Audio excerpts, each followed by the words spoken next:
বর্তমান সমাজের মধ্যে চেয়ারম্যান মেম্বার তারা যদি ভালো হয় তাহলে অবশ্যই জমিনের মানুষগুলো ভালো হবে, তাদের প্রতিনিধিগুলো ভালো হবে। আর বর্তমান সমাজের মধ্যে চেয়ারম্যানরা যদি বাটপার হয়, মেম্বাররা যদি বাটপার হয়, সরকার প্রতিনিধিরা তারা যদি ঘুষখোর হয়, সুদখোর হয়, চাঁদাবাজ হয়, তাহলে জনগণের ভিতরে তাকওয়া আসবে না। তারাও চিন্তা করবে কিভাবে মানুষের হক মেরে খাওয়া যায়, কিভাবে অন্যায় হক আত্মসাৎ করা যায়, কিভাবে মানুষের টাকা লুণ্ঠন করা যায়, কিভাবে চাঁদাবাজি করা যায়, সেই চিন্তা ভাবনা নিয়ে তারা জমিনের মধ্যে চলাফেরা করবে। এই দুধটা হচ্ছে উটের দুধ, এটা হচ্ছে বাইতুল মালের দুধ। বাইতুল মালের দুধ আমার জন্য সদকা, কারণ আমি হচ্ছে একজন গরিব সাহাবী, কিন্তু আপনাকে আমি দিয়েছি সেটা হচ্ছে হাদিয়া। আপনার জন্য হাদিয়া, আমার জন্য সদকা, আপনি খান সমস্যা নাই। সাল্লামের অসংখ্য অগণিত হাদিস থেকে যে হাদিসটা তেলাওয়াত করেছি, সেই কোরআন এবং হাদিসকে সামনে রেখে আপনাদের সামনে স্বল্প সময়ে কিছু গুরুত্বপূর্ণ কথা বলার চেষ্টা করব। আমা তৌফিক ইল্লা বিল্লাহ। প্রত্যেকটা কথা বোঝার আগে দুনিয়ার বুকে আল্লাহ পাক রব্বুল আলামিন মানুষকে আল্লাহ পাকের পক্ষ থেকে মনোনীত দ্বীন ধর্ম প্রতিষ্ঠা, যেটা পয়গম্বর জনাব মুহাম্মদ মুস্তাফা সাল্লাল্লাহু আলাইহি ওয়াসাল্লামের মাধ্যমে আমাদের কাছে শেষ বার্তা, শেষ ওহী হিসেবে মহাগ্রন্থ আল কোরআন কারীম আল্লাহ পাক রব্বুল আলামিন নাযিল করে দিয়েছেন দুনিয়ার মুমিনের জন্য, ইহকাল আর পরকালের শান্তি পাওয়ার জন্য। ইহকাল আর পরকালের শান্তির মধ্যে আল্লাহ পাক রব্বুল আলামিন কোরআনুল কারীমকে দুনিয়াবাসীর জন্য শান্তির পয়গাম হিসেবে দুনিয়ার বুকে প্রেরণ করেছেন। মাধ্যম হচ্ছে জনাবে মুহাম্মদ মুস্তাফা সাল্লাল্লাহু আলাইহি ওয়াসাল্লাম। কোরআনুল কারীমের দামটা কেমন? আল্লাহ পাক রব্বুল আলামিন এই কোরআনুল কারীমের দামটা কেমন বাড়িয়ে দিয়েছেন? এই কোরআনের দামটা হচ্ছে এমন, কোরআনের পাকের এক আয়াতে আল্লাহ রাব্বুল আলামিন বলেন, এই কোরআনকে যখন আমি পাহাড়ের উপর নাযিল করার জন্য সিদ্ধান্ত নিই, তখন পাহাড় সে সাহস করেনি কোরআন তার বুকে ধারণ করার জন্য। একমাত্র মানুষেরা এই কোরআনকে ধারণ করার, বুঝার, এর জ্ঞান অর্জন করার সাহস করেছে। আর আমি আল্লাহ পাক রব্বুল আলামিন মানুষকে কোরআনের দাওয়াত বাহক বানানোর জন্য নির্বাচিত করেছি। এই কোরআনের দামটা কেমন? এই কোরআনের দামটা হচ্ছে এমন, এই কোরআনের মজমায়, কোরআনের মজলিসে যে বসবে, কোরআনের খাতিরে আল্লাহ পাক রব্বুল আলামিন তাকেও দামি বানিয়ে দেয়। এই কোরআনের দামটা কেমন? এই কোরআনের দামটা হচ্ছে এমন, গাছ থেকে একটা কাঠ টুকরা করে কাঠটা ভেঙার পর এই কাঠকে রেখালে রূপান্তরিত করার কারণ এখনো কোরআনের ছোঁয়া, কোরআনের স্পর্শ সে পায় নাই। না পাওয়ার কারণে সে অবহেলিত, লাঞ্ছিত, অপমানিত। কিন্তু যখন তার পরিত্রাণের এই পরবর্তীতে বিষয় যখন আমরা দেখি, এই রেহালের দামটা তখন বেড়ে যায় যখন কোরআনের সাথে তার স্পর্শ, তার একটা সম্পর্ক তৈরি হয়ে যায়। কোরআনের দামটা কেমন? কোরআনের দামটা হচ্ছে এমন, পয়গম্বর হাদিসের মধ্যে বলেন কোরআনের দামটা এত গুরুত্ব, এত গুরুত্ব। শুধু কোরআন নয়, আল্লাহ পাক রব্বুল আলামিনের জমিনের মধ্যে আল্লাহর বরকত নিয়ে যেই কথা হবে, রাসূলের হাদিস নিয়ে যেই জায়গায় কথা হয়, আল্লাহ পাক রব্বুল আলামিনের কোরআনের আলোচনা যেই জায়গা হয়, ওটা যদি নিকৃষ্টতম হাদিসের ভাষায় বাজারও হয়, বাজারের মধ্যে কোরআনের আলোচনা করার কারণে আল্লাহ পাক রব্বুল আলামিন ওই জায়গাটাকে জান্নাতের বাগান হিসেবে ঘোষণা করে দিয়েছেন। মুহতারাম হাজিরিন, এই কোরআন আল্লাহ পাক রব্বুল আলামিন দুনিয়ার বুকে মানুষের কল্যাণের জন্য নাযিল করেছেন।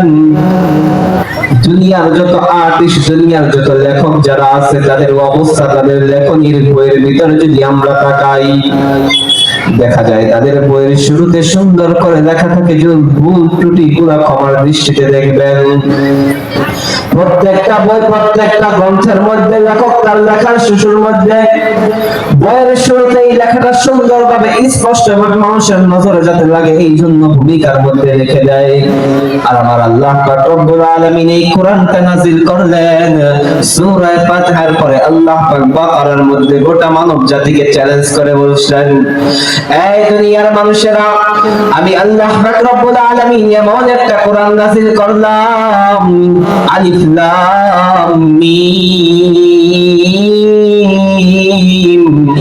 যালিকাল কিতাবু লা রাইবা ফীহি হুদাল লিল মুত্তাকিন। এটা এমন একটি কিতাব, এটা হচ্ছে মুত্তাকিনদের জন্য হেদায়েত। আল্লাযীনা ইউমিনুনা বিল গায়ব, আমি আল্লাহ পাক রব্বুল আলামিনের ওয়াদিসের উপর যারা ঈমান আনবে। মুহতারাম হাজিরিন, আল্লাহ পাক রব্বুল আলামিন শুরুতেই একটা চ্যালেঞ্জ দিয়ে দিয়েছেন এই সূরাতুল বাকারার মধ্যে। এটা এমন একটি কিতাব, যালিকাল কিতাবু লা রাইবা ফীহি, এই কিতাবের মধ্যে কোনো সন্দেহ নাই। ও দুনিয়ার মানুষেরা, ও আল্লাহর গোলাম, আজকে মুসলমান হয়েছি এই জন্য বড় নিজেকে সৌভাগ্যবান মনে হয়। আজকে আমি ঈমানদার এই জন্য নিজেকে বড় গৌরব করে জমিনের মধ্যে চলাফেরা করতে মনে চাই। কারণ হচ্ছে আমাকে আল্লাহ পাক রব্বুল আলামিন মুসলমানের খাতায় নাম লেখায়া দুনিয়ার বুকে প্রেরণ করেছেন। অথচ কপাল পরা আমরা অনেকেই মানুষ আমরা এমন আছি সমাজের মধ্যে যারা এই কোরআনকে রিচার্জ করতে যে কোরআনের উল্টা বুঝে আজকে যারা নাস্তিক হয়ে যাচ্ছে। আস্তিক থেকে যারা নাস্তিক হয়ে যায়, যারা কোরআনের ভুল বের করতে গেলে নিজের জীবনটাকে বাতিল করে দেয়। অথচ ইতিহাস যদি আমরা তালাশ করি, ইতিহাস যদি আমাদের সামনে আসে, ইতিহাসগুলা যখন এর পাতাগুলা যখন আমরা এক একটা করে উল্টাইতে থাকি, তখন তার অবস্থাটা কেমন। এক একজন ইতিহাসের দার্শনিক হয়ে গেছে বড় বড়, অথচ আল্লাহ পাক রব্বুল আলামিনের কোরআন এই কালামুল্লাহ শরীফকে ভুল ধরতে যে কালামুল্লাহ শরীফের সামনে মাথা নত করে মুসলমান হতে বাধ্য হয়। এটাই হচ্ছে গোটা বিশ্বের সুপার পাওয়ার আল্লাহ পাক রব্বুল আলামিনের কোরআনের মুজিজা। কথা বলেন ঠিক কিনা? মুহতারাম হাজিরিন, আল্লাহ পাক রব্বুল আলামিন এই কোরআনকে যেমন দামি বানিয়েছেন, এই কোরআন যদি কোনো মানুষের সিনার মধ্যে যায়, যদি কোনো বান্দা ছোট ছোট বাচ্চাগুলো যখন এই কোরআনুল কারীমকে মুখস্থ করে, কোরআনুল কারীমের হাফেজ হয়, তখন আল্লাহ পাক রব্বুল আলামিন কোরআনের কারণে ওই ছোট্ট বাচ্চার দামটাকে আল্লাহ পাক রব্বুল আলামিন বাড়ায়া দেয়।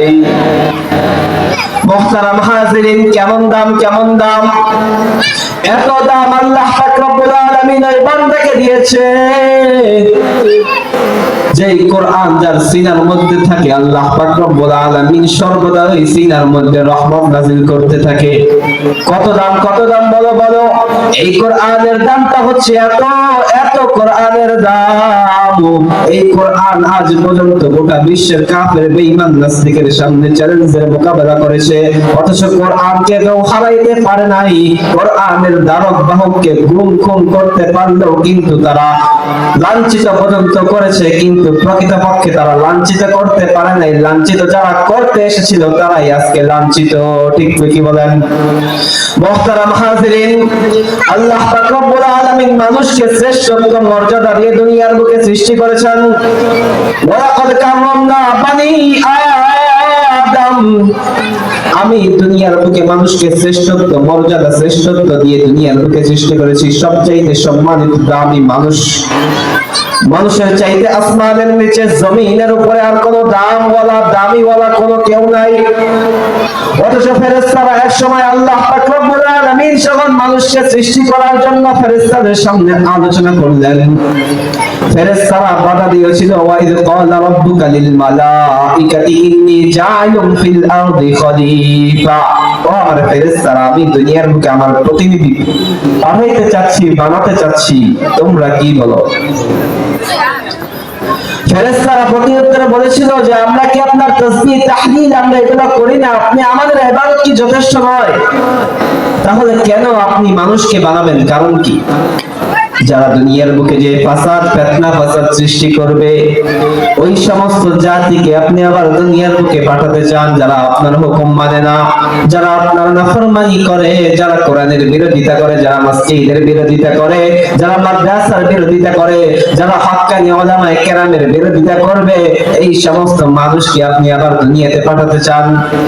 আল্লাহ পাক রব্বুল আলামিন হযরত আদম আলাইহিস সালাতু ওয়াস সালামকে তৈরি করে গোটা দুনিয়ার সমস্ত কিছুর নাম শিক্ষা দিয়ে আল্লাহ পাক রব্বুল আলামিন যখন ফেরেশতাদের সামনে উপস্থিত করলেন, ফেরেশতাদেরকে বললেন, ও ফেরেশতারা তোমরা বলো এটার নাম কি? ফেরেশতারা বলে, আমাদের সেই জ্ঞান নাই, আমরা তো আপনার তাসবিহ তাহলিল আপনার ইবাদত বندگিতেই থাকি। রাসূল সাল্লাল্লাহু আলাইহি ওয়াসাল্লাম যখন মিরাজে যান, জিবরাইল আমিন সাথে রাসূল সাল্লাল্লাহু আলাইহি ওয়াসাল্লাম দেখলেন অসংখ্য অগণিত ফেরেশতা যারা দাঁড়ায় দাঁড়ায় মালিকের তাসবিহ পাঠ করতেছে।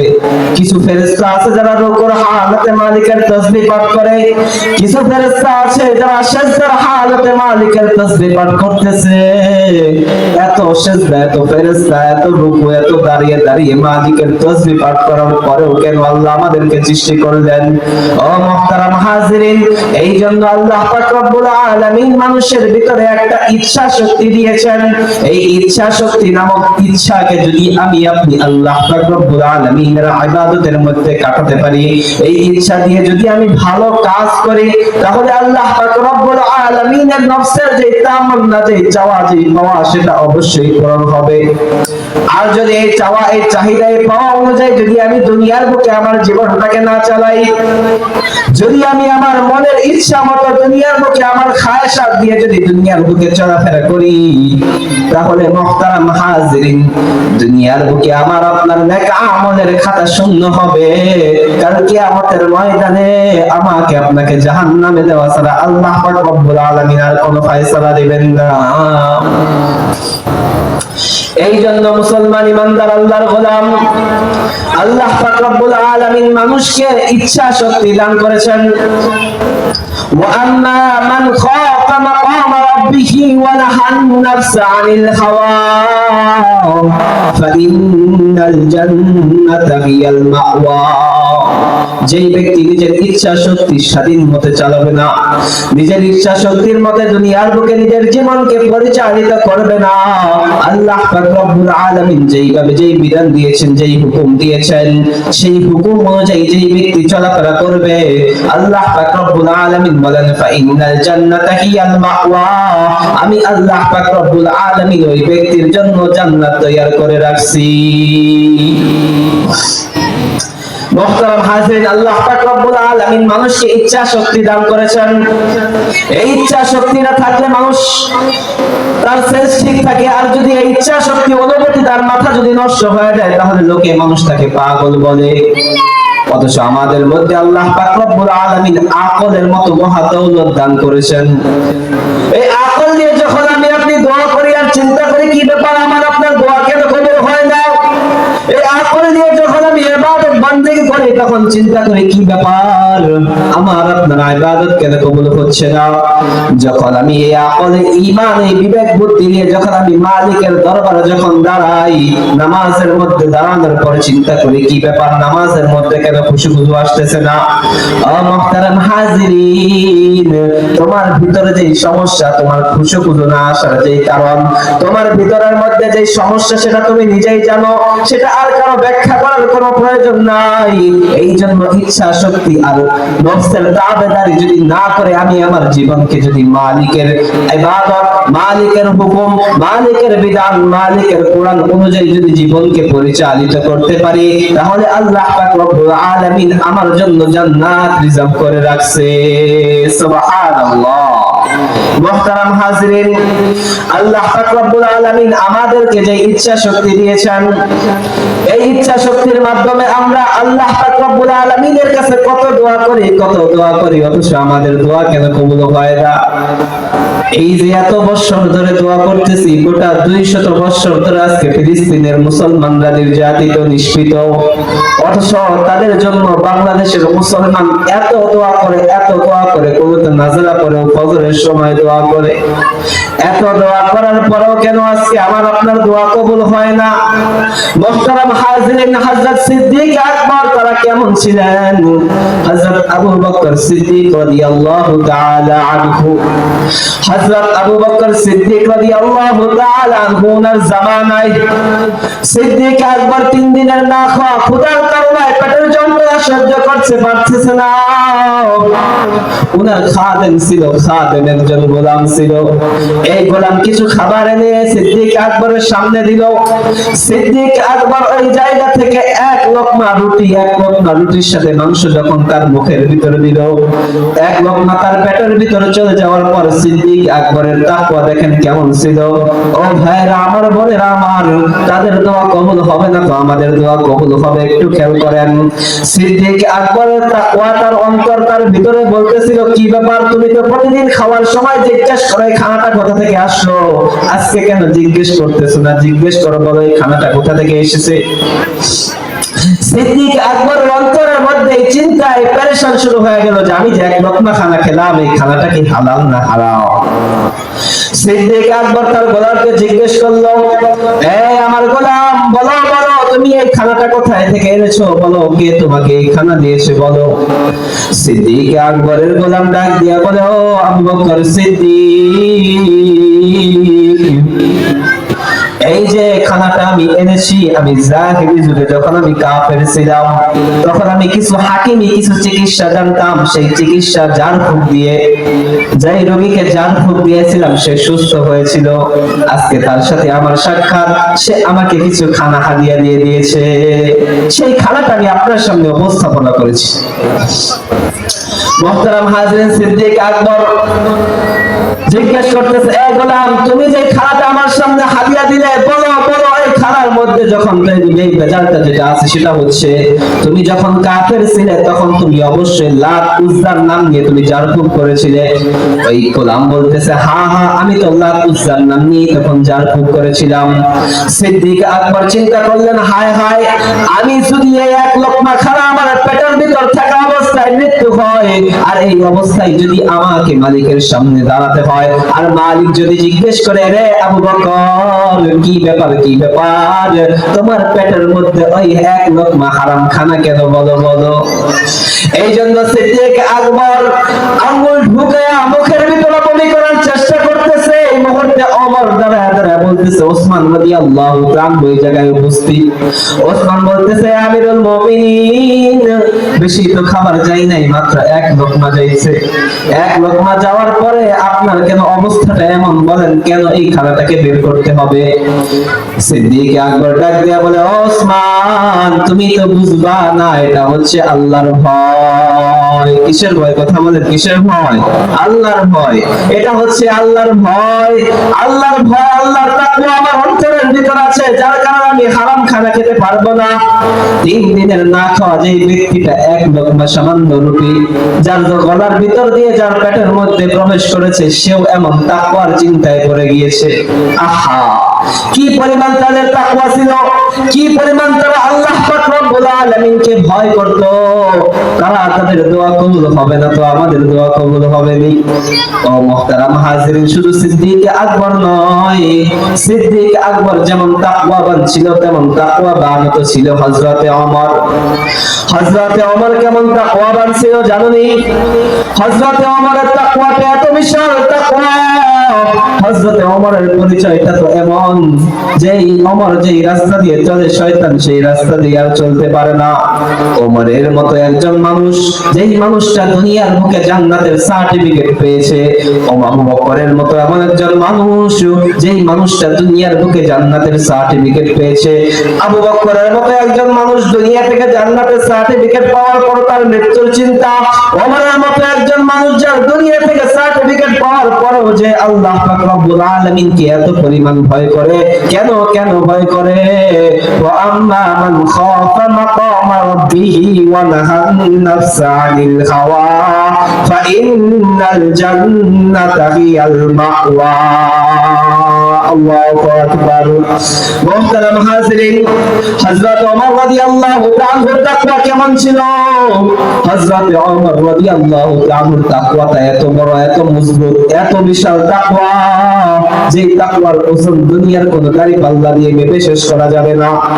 হযরত ওমর রাদিয়াল্লাহু তাআলার সামনে একজন সাহাবী, উনি এক বাটি দুধ ওনার সামনে পেশ করলেন, উপস্থাপনা করলেন। ওমর রাদিয়াল্লাহু তাআলা এক বাটি দুধ পেলে ওই জায়গা থেকে কিছু উনি পান করলেন। ওমর রাদিয়াল্লাহু তাআলা যখন কিছু দুধ পান করলেন, ওনার পেটের মধ্যে যখন ওই কিছু দুধ চলে গেল, উনি ওই সাহাবীকে জিজ্ঞেস করলেন, ও সাহাবী, বলো বলো, তুমি যে আমাকে দুধ দিলা, বলো এই দুধটা তুমি কোথায় পেলে? ওই সাহাবী ডাক দিয়ে বলে, আমিরুল মুমিনিন, এই দুধটা হচ্ছে উটের দুধ, এটা হচ্ছে বাইতুল মালের দুধ। বাইতুল মালের দুধ আমার জন্য সদকা, কারণ আমি হচ্ছে একজন গরীব সাহাবী, কিন্তু আপনাকে আমি দিয়েছি সেটা হচ্ছে হাদিয়া। আপনার জন্য হাদিয়া, আমার জন্য সদকা, আপনি খান, সমস্যা নাই। সিদ্দিক ওমর রাদিয়াল্লাহু তাআলা বলতেছে, বাইতুল মালের মালিকটা কে এখন তুমি বলো? বলে যে আপনি। তাহলে আমি বলছি, বাইতুল মালের মালিক, আমার আন্ডারে বাইতুল মাল রয়েছে, বাইতুল মালের মালটা যদি আমি খেলাম না, কিন্তু ঘুরিয়ে তো খাওয়া হলো, এই অবস্থায় যদি আমার মৃত্যু হয়, কাল কিয়ামতের ময়দানে যদি আমি মালিকের সামনে দাঁড়াই, আর মালিক যদি বলে, ওমর বলো বলো বলো, তোমার পেটের মধ্যে কেন বাইতুল মালের দুধ? তখন আমি কি জবাব দিব? তখন আমার জবাবটা কি হবে? যদি এই সামান্য তোমার একটা দুধ খাওয়ার কারণে মালিক যদি আমাকে পাকড়াও করে বসে, তাহলে আমার অবস্থাটা কি হবে? আজকে দুনিয়ার মানুষের দিকে তাকায় দেখো, তৎকালীন যুগের সাহাবায়ে কেরামদের তাকওয়া কেমন ছিল। সামান্য থেকে সামান্যতম হারাম একটু তাদের অন্তরের ভিতর প্রবেশ করবে, তাদের পেটের মধ্যে তা প্রবেশ করবে, এই ব্যাপার তারা কত সোচ্চার, কত সতর্ক ছিল। আজকে দুনিয়ার বুকে আমি ক্ষমতার মালিক, চেয়ারের মালিক হয়েছি, চেয়ারের মালিক হওয়ার পর আমার কলমের খোঁচায় অসংখ্য টাকা এদিক সেদিক হয়, অথচ আমার পেটটা আস্তে আস্তে এত দিন দিন বড় হচ্ছে। মালিকের দরবারে যে দাঁড়িয়ে হিসাব দেওয়া লাগবে, এর কোনো চিন্তা ভাবনাই আমার নাই, এর কোনো চিন্তা ভাবনাই আমার নাই। কি পেরেশান আল্লাহ। মুহতারাম হাজিরিন, হযরত ওমর রাদিয়াল্লাহু তাআলার তাকওয়া তো এমন ছিল, যে তাকওয়া এমন থাকবে তার দোয়া কবুল হবে না, তো কার দোয়া কবুল হবে? আমাদের ভিতরে তো আজকে তাকওয়া নাই, তাকওয়ার মতো মহা দৌলত আজকে আমার আপনার মধ্যে নাই। আজকে দুনিয়ার মানুষ সিসি ক্যামেরাকে যেমন ভয় পায়, মালিককেও তেমন ভয় পায় না। আজকে দুনিয়ার মানুষ পুলিশকে যেমন ভয় পায়, আজকের দুনিয়ার মানুষ জেল জুলুমকে যেমন ভয় পায়, ফাঁসির কাস্টে ঝুলতে আজকের দুনিয়ার মানুষ যেমন ভয় পায়, আল্লাহ পাক রব্বুল আলামিনকেও তেমন তারা ভয় পায় না। ও মুহতারাম হাজিরিন, আজকে জেল জুলুমের মানুষ যতই ভয় পাক না কেন, উলামায়ে কেরাম হচ্ছে হকের পক্ষে, উলামায়ে কেরাম হচ্ছে দ্বীনের রাহবার, উলামায়ে কেরাম হচ্ছে কোরআনের দাওয়াত, উলামায়ে কেরাম জমিনের মধ্যে ঘুরে ঘুরে আল্লাহ পাক রব্বুল আলামিনের বরকতের কথা বলে, উলামায়ে কেরাম জমিনের মধ্যে ঘুরে ঘুরে মানুষকে জাহান্নাম থেকে জান্নাতে নিয়ে আসার রাস্তা দেখায়। এক শ্রেণীর লোক এই উলামায়ে কেরামকে আজকে হাস্যনষ্ট করে, এক শ্রেণীর লোক আজকে এই উলামায়ে কেরামকে ফাঁসির কাস্টে ঝুলানোর ভয় দেখায়, এক শ্রেণীর লোক আজকে উলামায়ে কেরামকে জেল জুলুমের ভয় দেখায়। পরিষ্কার ভাষায় বলতে চাই, শুনে রাখো শুনে রাখো, উলামায়ে কেরাম হচ্ছে দ্বীনের রাহবার, উলামায়ে কেরাম হচ্ছে হক দ্বীন, উলামায়ে কেরাম হচ্ছে দ্বীনের দারক বাহক। এই উলামায়ে কেরামকে, দ্বীনের দারক বাহককে, দ্বীনের রাহবারকে, নবীর উত্তরসূরিদেরকে তোমরা যতই ভয় দেখাও, তোমরা যতই জেল জুলুমের ভয় দেখাও, উলামায়ে কেরাম জেলে যাবে, জীবন দিবে, স্ত্রী সন্তানকে বিধবা করবে, কিন্তু তোমাদের মতো বাতিলের সামনে মাথা নত করে মরবে না। মুহতারাম হাজিরিন, যেই কথা বলতেছিলাম, হযরত ওমর রাদিয়াল্লাহু তাআলার তাকওয়াটা হচ্ছে এমন। হযরত ওমর রাদিয়াল্লাহু তাআলার ভিতরে এত তাকওয়াটা কেমনে আসলো রে ভাই? এত তাকওয়াটা কেমনে হলো? বলে বলে রাসূলের সংসর্গে থাকার কারণে এমন তাকওয়া জন্ম হয়েছে, এমন তাকওয়া হয়েছে যে বাইতুল মালের দুধটাও তার পেটের মধ্যে গিয়েছে, সে আঙ্গুল দিয়ে বমি করে সেই দুধটাকে ফেলে দেয়। এত তাকওয়া মানে একজন ওমর। শুধু কি ওমর তাকওয়া? না না না, সাহাবায়ে কেরামের জীবনী তাকাইলে তেমন তাকওয়ার পরিচয় পাওয়া যায়। আসো আসো এবার তাবেঈনদের জীবনের দিকে যাই। তাবেঈনের জীবনের তাকওয়া তাদের কেমন ছিল, ওমর ইবনে আব্দুল আজিজের ঘটনা থেকে তা বোঝা যায়। হযরত ওমর ইবনে আব্দুল আজিজ উনি যখন বাদশা আমিরুল মুমিনিন উর্দুন নামক একটা জায়গায় একটা তাবেঈ একজন ওনার প্রতিনিধি নিযুক্ত করে ওই জায়গায় প্রেরণ করলেন। উর্দুন নামক জায়গায় যখন ওই ব্যক্তি যখন বাদশা হয়ে গেল, উনি চিন্তা করলেন যে ওমর ইবনে আব্দুল আজিজ এত বড় একজন মানুষ, উনি এত বড় একজন মানুষ, উনি আমাকে এমন একটা জায়গায় প্রতিনিধি, এমন একটা জায়গায় বাদশা হিসেবে নিযুক্ত করে প্রেরণ করেছেন, ওনার জন্য তো কিছু হাদিয়া পাঠানো দরকার। তো ওমর ইবনে আব্দুল আজিজের সেই প্রতিনিধি উনি যখন উর্দুনে যখন প্রতিনিধি হয়ে গেলেন, তো উনি চিন্তা করলেন ওমর ইবনে আব্দুল আজিজকে কি হাদিয়া দেওয়া যায়। ওমর ইবনে আব্দুল আজিজের তাকওয়াটা কেমন ছিল ভাই আমার, শোনো মনোযোগ দিয়া। ওই উর্দুনের প্রতিনিধি উনি চিন্তা করলেন যে উর্দুনের মধ্যে তো ভালো ভালো খেজুর হয়, কি হয়, খেজুর হয়, এই খেজুরটা হচ্ছে অনেক দামি খেজুর। তো চিন্তা করলেন এই খেজুরগুলা ওনাকে দেওয়া দরকার, কিভাবে হাদিয়া দিব, কিভাবে দিব।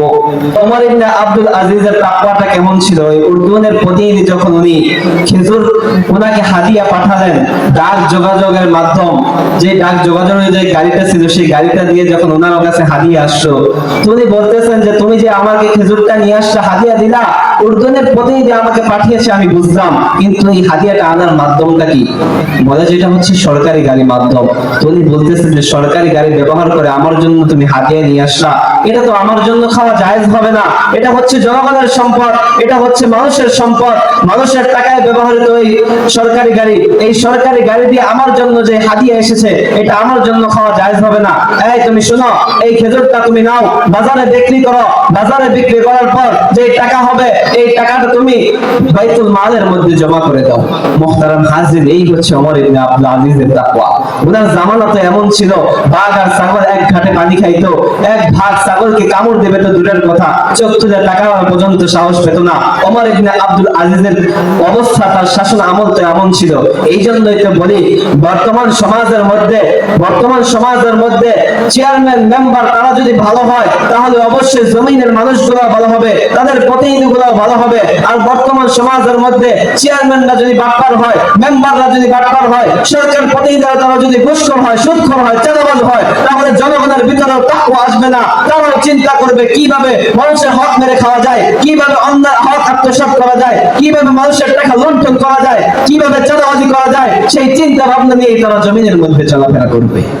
এই জন্য মুহতারাম হাজরিন, আমরা সকলেই চেষ্টা করব আল্লাহ পাক রব্বুল আলামিন যেন আমাদেরকে ওমর ইবনে আব্দুল আজিজের মতো, আবু বকরের মতো, ওমরের মতো তাকওয়া নিয়ে দুনিয়া থেকে বিদায় নেওয়ার তৌফিক দান করেন। সকলে বলে আমিন। ওয়া আখিরু দাওয়ানা আলহামদুলিল্লাহি রাব্বিল আলামিন।